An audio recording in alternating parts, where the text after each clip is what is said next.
क्या होता अगर रामायण और महाभारत के योद्धा एक ही रणभूमि में आमने सामने आ जाते? क्या आपने कभी सोचा है अगर कुंभकर्ण और घटोत्कच का आमना सामना हो जाए तो किसकी शक्ति भारी पड़ेगी?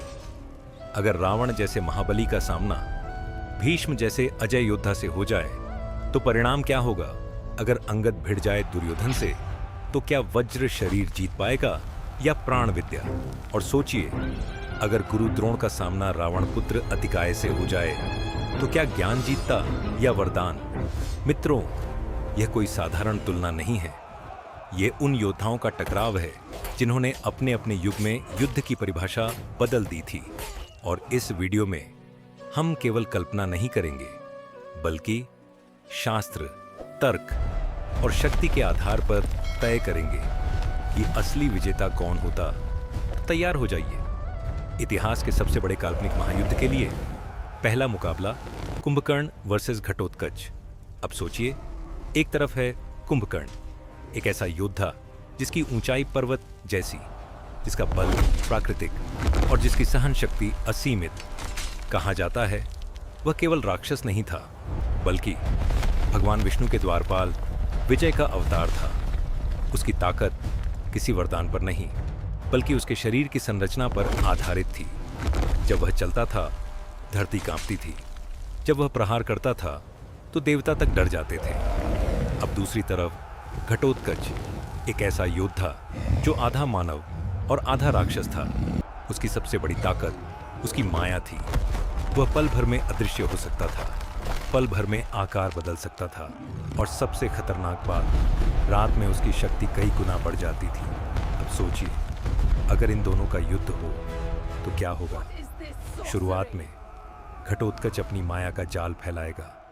वह कुंभकर्ण को भ्रमित करेगा, चारों तरफ से हमला करेगा, कभी छोटा बनकर, कभी विशाल बनकर। लेकिन क्या यह कुंभकर्ण को रोक पाएगा?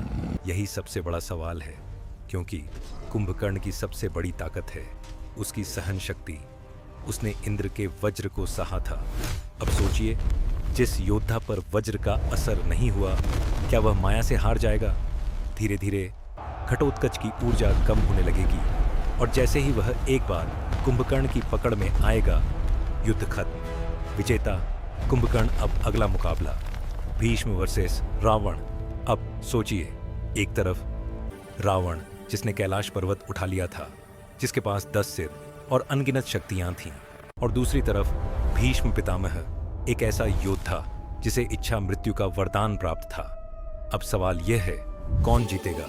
रावण के पास वरदान था कि उसे कोई देवता या दानव नहीं मार सकता, लेकिन उसने एक गलती कर दी। उसने मनुष्य को इस सूची में शामिल नहीं किया, और भीष्म तकनीकी रूप से एक मानव थे, यानी रावण का सबसे बड़ा सुरक्षा कवच भीष्म के सामने बेकार हो जाता है। अब दूसरी तरफ भीष्म को मारना लगभग असंभव था, क्योंकि वह तभी मरते जब वे खुद चाहते। अब सोचिए, अगर युद्ध चलता रहे और एक योद्धा मर ही न सके तो जीत किसकी होगी? विजेता भीष्म पितामह। लेकिन अभी असली मुकाबले बाकी हैं, क्योंकि अब जो लड़ाई आने वाली है वह केवल बल की नहीं, बल्कि तकनीक और रणनीति की है। अब सोचिए, अगर केवल बल ही सब कुछ होता तो हर युद्ध का परिणाम पहले से तय होता। लेकिन इतिहास गवाह है, कई बार रणनीति सीधे बल को भी हरा देती है। और अब आ रहा है ऐसा ही एक मुकाबला, अंगद वर्सेस दुर्योधन। एक तरफ अंगद, वह योद्धा जिसने रावण की सभा में अपना पैर जमा दिया था, और पूरी लंका मिलकर भी उसे हिला नहीं पाई थी। अब सोचिए, ये केवल ताकत थी या कोई गहरी ऊर्जा शक्ति? कहा जाता है अंगद प्राण विद्या में निपुण थे, यानी वह अपनी आंतरिक ऊर्जा को नियंत्रित कर सकते थे। अब दूसरी तरफ दुर्योधन, जिसका शरीर वज्र जैसा कठोर था, उस पर कोई भी अस्त्र आसानी से असर नहीं करता था, और गदा युद्ध में वह दुनिया का सबसे खतरनाक योद्धा माना जाता था। अब सोचिए, अगर इन दोनों का युद्ध हो, एक तरफ अभेद्य शरीर और दूसरी तरफ ऊर्जा नियंत्रण, युद्ध शुरू होता है। दुर्योधन अपनी गदा घुमाते हुए अंगद पर हमला करता है। धरती कांपती है, लेकिन अंगद हवा में उछल जाते हैं।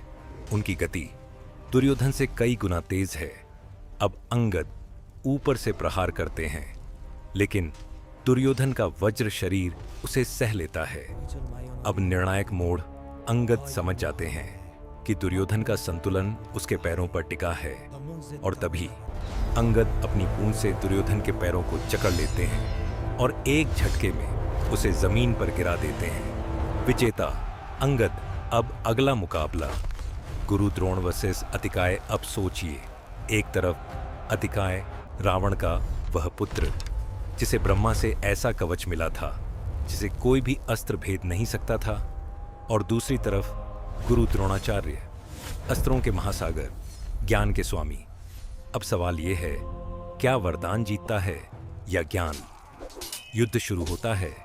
अतिकाय अपने विशाल शरीर और कवच के साथ द्रोण पर हमला करता है। उसके बाण, उसके प्रहार, सब कुछ विनाशकारी है, लेकिन द्रोणाचार्य शांत हैं। वे हर अस्त्र को अपने ज्ञान से निष्क्रिय कर देते हैं। अब सबसे बड़ा मोड़, अतिकाय का कवच केवल ब्रह्मास्त्र से टूट सकता है, और द्रोणाचार्य ब्रह्मास्त्र के स्वामी हैं। अब सोचिए, जिस योद्धा के पास सही कुंजी हो वह किसी भी कवच को तोड़ सकता है। जैसे ही द्रोणाचार्य अपना दिव्य अस्त्र छोड़ते हैं, अतिकाय का कवच टूट जाता है और उसी के साथ युद्ध समाप्त। विजेता गुरु द्रोणाचार्य। अब जरा सोचिए, अब तक के सभी मुकाबलों में कभी बल जीता, कभी रणनीति, कभी ज्ञान, लेकिन अब जो मुकाबला आने वाला है वह इन सबसे अलग है, क्योंकि अब टकराने वाले हैं ऐसे योद्धा जिनकी शक्ति का स्तर सामान्य समझ से परे है। अब जरा सोचिए, अगर अब तक के सभी युद्ध बल, बुद्धि और रणनीति पर आधारित थे, तो क्या होगा जब टकराव होगा दिव्य शक्तियों का? अब शुरू होता है सबसे खतरनाक मुकाबलों का चरण। जामवंत वर्सेस भीम एक तरफ। जामवंत त्रेता युग के वह योद्धा जिन्हें ब्रह्मा का मानस पुत्र कहा जाता है, जिनकी शक्ति हाथियों में नहीं बल्कि सिंहों में मापी जाती थी। कहा जाता है उनके पास 1 करोड़ सिंहों का बल था, और सबसे चौंकाने वाली बात, उन्होंने स्वयं भगवान श्री कृष्ण के साथ 28 दिनों तक युद्ध किया था। अब दूसरी तरफ भीम, पांडवों में सबसे बलशाली, जिन्होंने नागलोक का दिव्य रस पिया था और जिनके पास 1000 हाथियों का बल था। अब सोचिए, एक तरफ त्रेता युग की शक्ति और दूसरी तरफ द्वापर युग की शक्ति। युद्ध शुरू होता है। भीम अपनी गदा से प्रहार करते हैं, धरती कांप उठती है, लेकिन जामवंत स्थिर खड़े रहते हैं। उन पर प्रहार का असर सीमित है। अब जामवंत का वार, उनकी गति कम है, लेकिन उनकी शक्ति अत्यधिक है, और धीरे धीरे भीम थकने लगते हैं। विजेता जामवंत। अब अगला मुकाबला मेघनाद वर्सेस बर्बरीक एक तरफ। मेघनाद, जिसने इंद्र को बंदी बना लिया था, जो अदृश्य होकर युद्ध करता था और जिसके पास त्रिदेवों के अस्त्रों का ज्ञान था। अब दूसरी तरफ बर्बरीक, एक ऐसा योद्धा जिसके पास केवल 3 बाण थे, लेकिन उन 3 बाणों की शक्ति पूरी सेना को समाप्त कर सकती थी। अब सोचिए, माया वर्सेस सटीकता। युद्ध शुरू होता है। मेघनाद अदृश्य हो जाता है, लेकिन बर्बरीक का बाण लक्ष्य को खुद ढूंढता है, चाहे वह कहीं भी छिपा हो, और यही इस युद्ध का अंत तय कर देता है। विजेता बर्बरीक। अब सबसे बड़ा मुकाबला लक्ष्मण वर्सेस अर्जुन एक तरफ। लक्ष्मण, जो शेषनाग के अवतार हैं, जिनकी शक्ति जन्म से ही दिव्य है और जिन्होंने 14 वर्षों तक नींद तक का त्याग किया। अब दूसरी तरफ अर्जुन, दुनिया के सबसे महान धनुर्धर, जिनके पास पाशुपास्त्र, ब्रह्मास्त्र और अनगिनत दिव्य अस्त्र हैं। अब सोचिए, जन्मसिद्ध शक्ति वर्सेस अर्जित कौशल। अगर सीधा युद्ध हो तो लक्ष्मण की दिव्यता भारी पड़ सकती है, लेकिन अगर श्री कृष्ण का मार्गदर्शन शामिल हो तो अर्जुन खेल पलट सकते हैं। क्लोज फाइट, लेकिन झुकाव लक्ष्मण की ओर। अब आखिरी सवाल, भगवान श्री राम वर्सेस भगवान श्री कृष्ण। अब सोचिए, एक तरफ मर्यादा, दूसरी तरफ लीला, एक तरफ आदर्श, दूसरी तरफ रणनीति। क्या इस युद्ध का कोई विजेता हो सकता है, या ये प्रश्न ही गलत है? क्योंकि दोनों ही एक ही शक्ति के रूप हैं, कोई विजेता नहीं। मित्रों, ये केवल एक कल्पना थी, लेकिन इससे हमें यह समझ आता है कि शक्ति केवल बल में नहीं होती, वह होती है ज्ञान में, रणनीति में और संतुलन में।